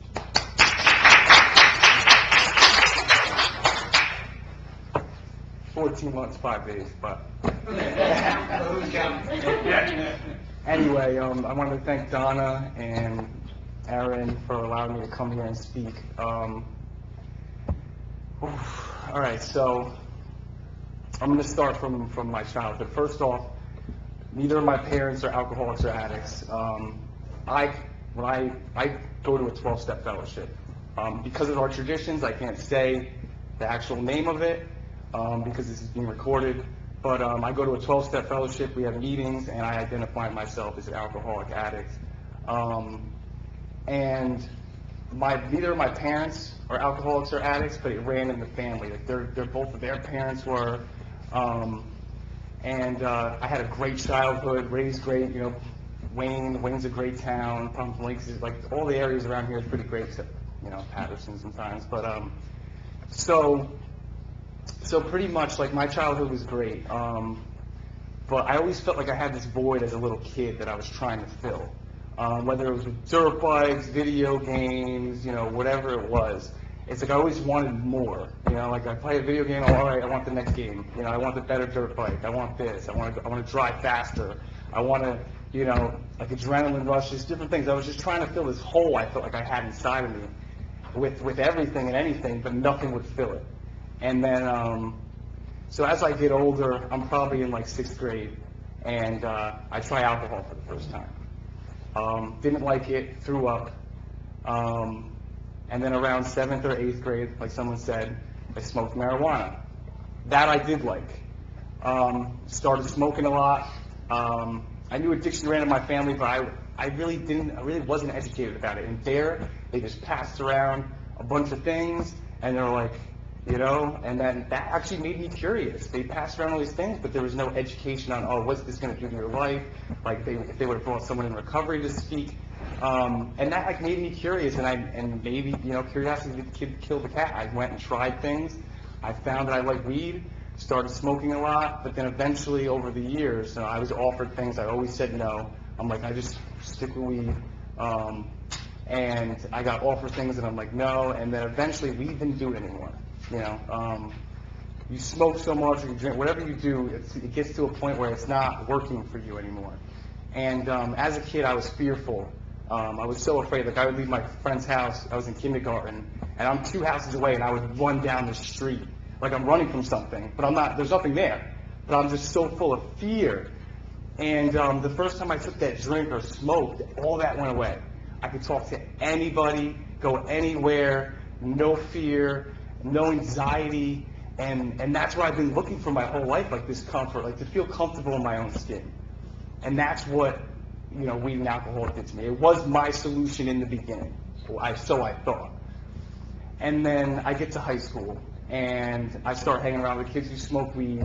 We were hanging out at a friend's house, we would all smoke there, and then eventually, you know, more and more people start coming, and then things start coming, like pills, this and that. My friend's like, oh, try a Percocet, it's amazing, you know, I just tried it. And I'm like, no. I'm like, I know where that's going to go. And then, so I'm like, you know, my mind, it's like, oh, well, I'll try things that are less addictive, like I'll try shrooms once, acid, I'm just curious. I want to try these things, get life experience, and then, you know, move on. But little did I know, trying that first Percocet, you know, that I was going to be chasing that high, which at the first time I threw up, didn't really like it that much, well, I thought I didn't. And then next thing I know, I'm doing Oxycontin every day. At this point, we had a drug bust in our school, a couple of my friends got taken down. And I'm I'm doing it every day, and then one day I don't take it, right, and I get sick. And I'm like, wait, like, this is when it first hit me, like, I'm hooked. Like, I'm a drug addict, I'm hooked. This is what they've been telling me about my whole life. And I thought it was a matter of just, I'm a smart kid, right? I know, like, I won't do it. And it's just something else. I can't explain it. It really is a chronic brain disease. And once that hit me, I'm like, all right, I got to do something. So my thing is, like, I could do this on my own. My ego was like, I could do this on my own. I don't need anyone's help. Withdrawn in my room for like 2 weeks, and then didn't hang out with any of my friends. Literally, like, isolated pretty much, and was on marijuana maintenance. So I wasn't even sober, and I wasn't working a program, but I just wasn't doing opiates, and that's all I cared about at that point. But I didn't know that that was just going to lead me back to opiates. So real quick, in my fellowship, there's 3 parts of the disease. There's a physical allergy, is once I put one drink or drug in my body, which I believe in complete abstinence from every mind and mood-altering substance, is my only way of recovery. Once I put a drink or drug in my body, the first one, I have an allergic reaction, a craving that I have to fulfill. And like a normal person, they can take one drink and put it down. Me, if I have one drink, I have this craving that I just need more. And then once I stop, I have a mental obsession that tells me, oh, it's going to be different this time. You know, I can have that one drink when I can't. And then there's a spiritual malady, there's a spiritual part, which is the fear-based things, trying to fill a void, you know, with all these things, gambling, whatever it may be for different people. And that's the 3 aspects of the disease that I was taught by the 12-step fellowship. So fast forward, I have like a year off of opiates, and my friend gets prescribed Suboxone, he's going through his thing, and my mind's like, oh, well, I haven't done opiates in a year. You know, I'm not an opiate addict, I can take one. Next thing I know, I'm hooked to Suboxone, can't find them anywhere. I'm getting myself off of them. I think I'm like 2 weeks clean. I'm still withdrawing because Suboxone withdrawal is worse than anything. I haven't slept in like 2 weeks. And my friend's like, oh, let's hang out. I didn't know that he just started doing heroin. I got introduced to it. It was my choice. I was withdrawing, and I was like, you know what? Anything's better than the way I feel right now. Did that. I was snorting it. My justification was, oh, well, he's shooting it. I'm only snorting it, so I'm not that bad, you know? Little did I know down the road I was going to be shooting it anyway. And literally, I went through a cycle of, like, trying to quit on my own, and it was, like, my ego that kept me out there. I could beat the game on my own. I don't need anyone's help. I don't need some counselor that read out of a book about addiction to help me. And I just, you know, and then after periods of time, I got arrested my first time. I'm in the back of the cop car crying, I'm never going to use anything again. I'm fixing my life. And then went home, withdrew for a couple days, and then both went back out. Then got arrested again. I'm in Patterson in a holding cell, withdrawing. And I'm like, never doing this again. Got out, used. Now, the Good Samaritan Law that I didn't know existed, I was with my friend. He overdosed. I called the cops, gave him CPR so the cops came there. And then that's how I found out about the Good Samaritan Law. But, my best friend went away to Florida to get clean. That kid who overdosed. And so I'm like, all right, you know, my best friend just overdosed, never doing this again. 2 weeks later, I'm out there again. He goes to Florida, he's doing good, he has like 60 days, he's an aviation mechanic, you know, really inspiring kid, like, just like Joey, like, they're just so smart, and it's like, it was an inspiration. I'm like, oh, how'd you do it? And he was like, I went to a 12-step fellowship, this and that. And then he was supposed to come back from Pennsylvania to live there, right?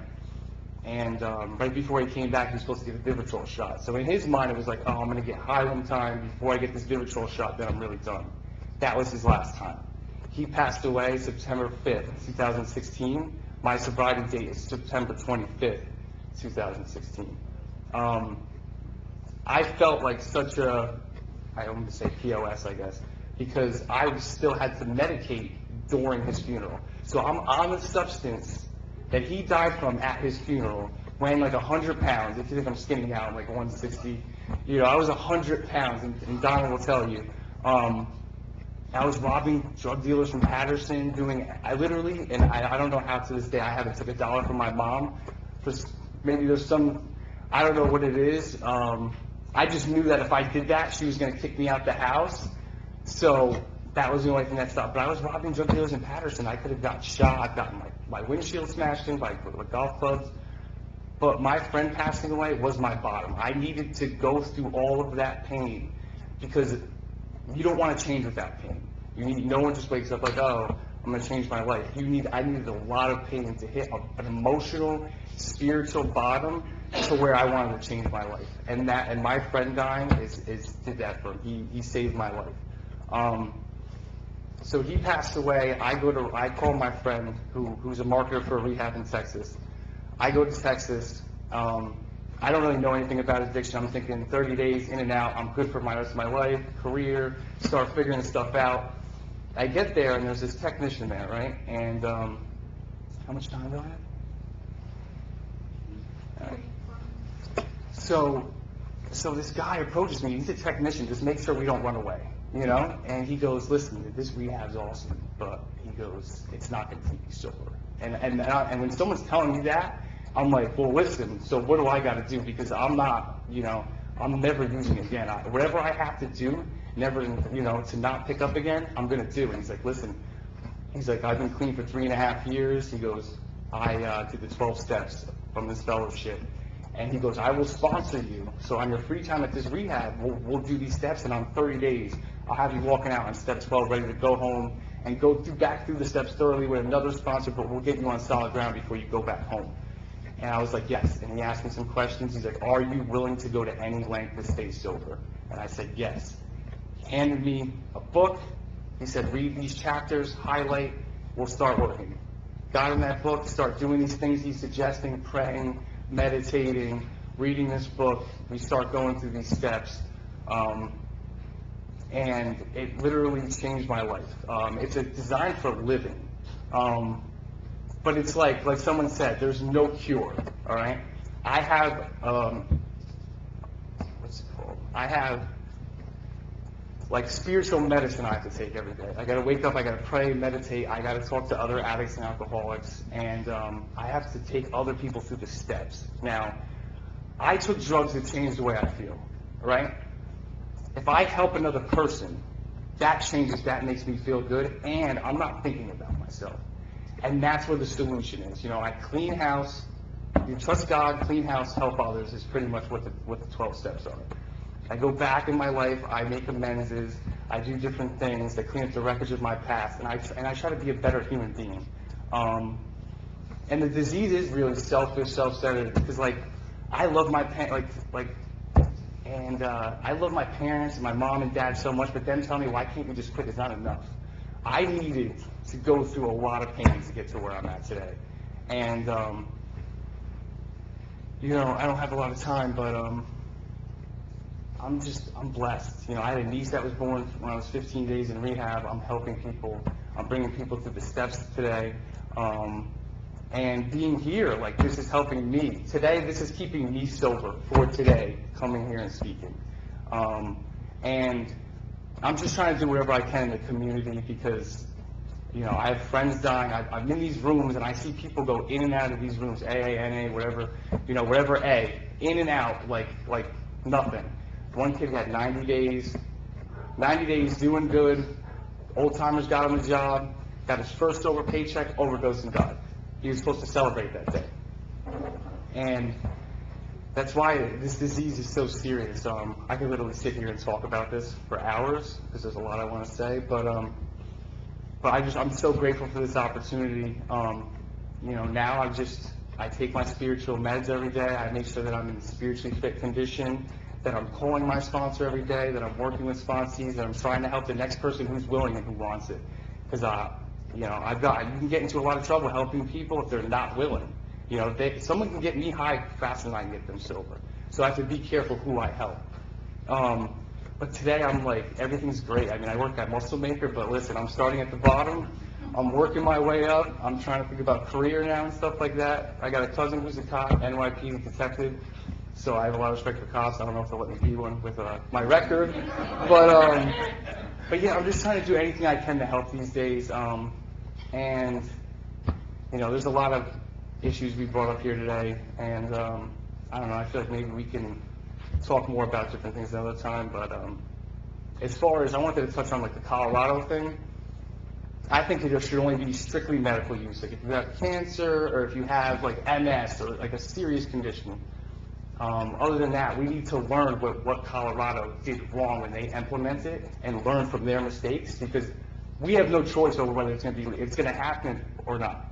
But what we can do is learn from these other states, the mistakes they made, and try to, teach our kids, to stay away from this stuff. But thanks for letting me come, and I'm grateful. Have a good night.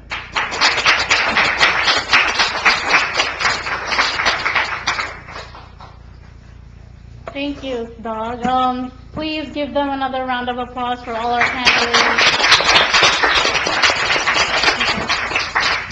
So, before we wrap up, is there anybody that has any questions that they didn't get to ask earlier? And if you could, just come up here and address the panelists that you'd like. Questions, thoughts? Yes. Okay.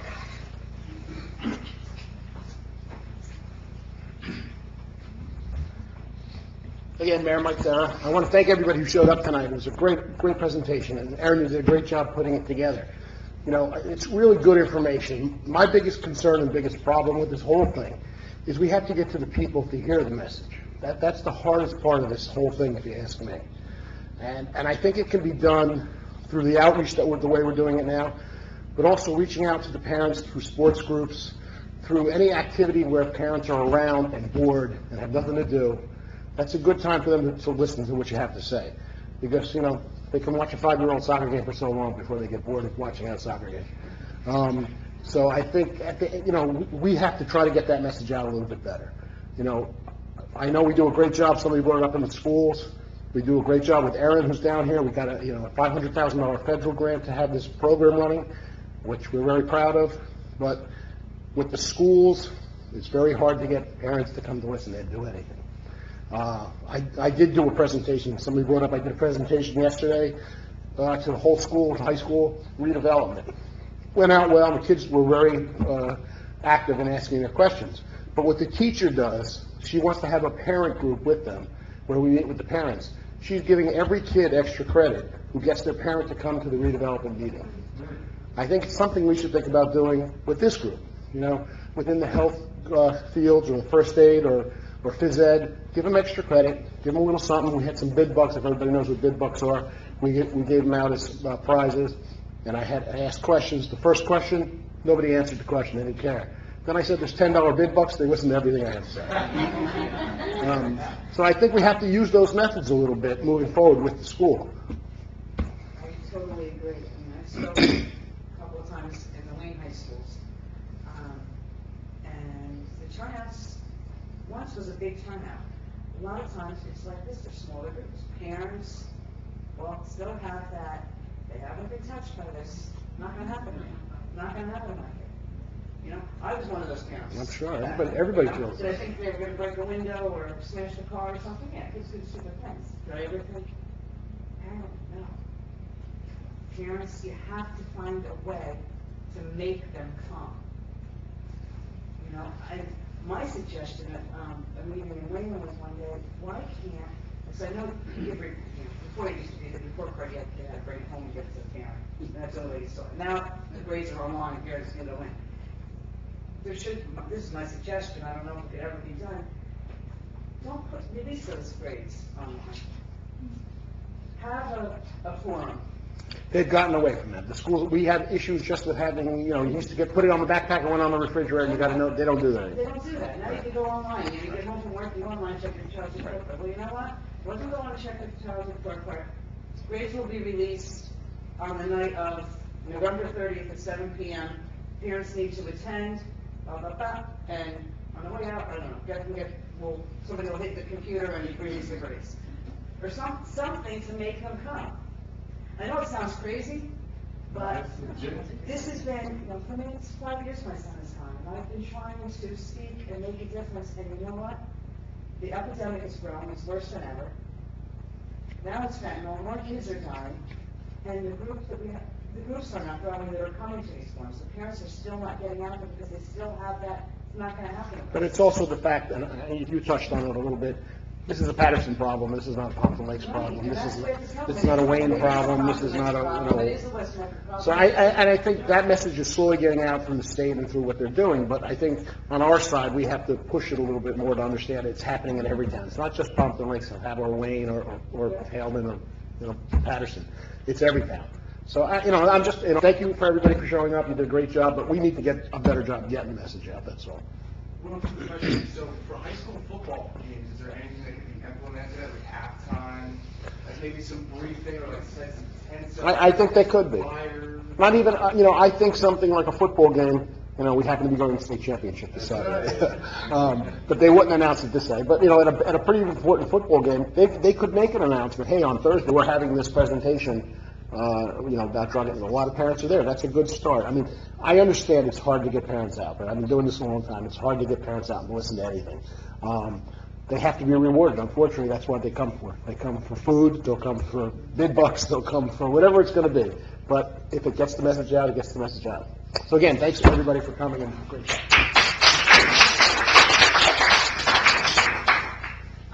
I'm sorry. Just want to echo, like our mayor said, I'm on council. Myself and Councilman Bill Begg, we both were former police officers here in Pompton Lakes. But again, I want to echo with them. Thank you, everybody that came. Also for Don and Doug, right? I think that's, to me, is definitely, going forward, your message is the way to pay it forward. And I think it honors your friend that passed away and your son, being a parent myself with 2 children. And I think that's the greatest message going forward. I know it touched me, but, I think that's something I would tell you, that it's wonderful that you're doing, and to keep on doing it, the same for you, because I think that's how you really reach people. Somebody that goes through it, been through it, been an addict, or dealt with your son, all the things that you did. I mean, that's incredible. So I thank you both for your messages. It meant a lot to me, so thank you.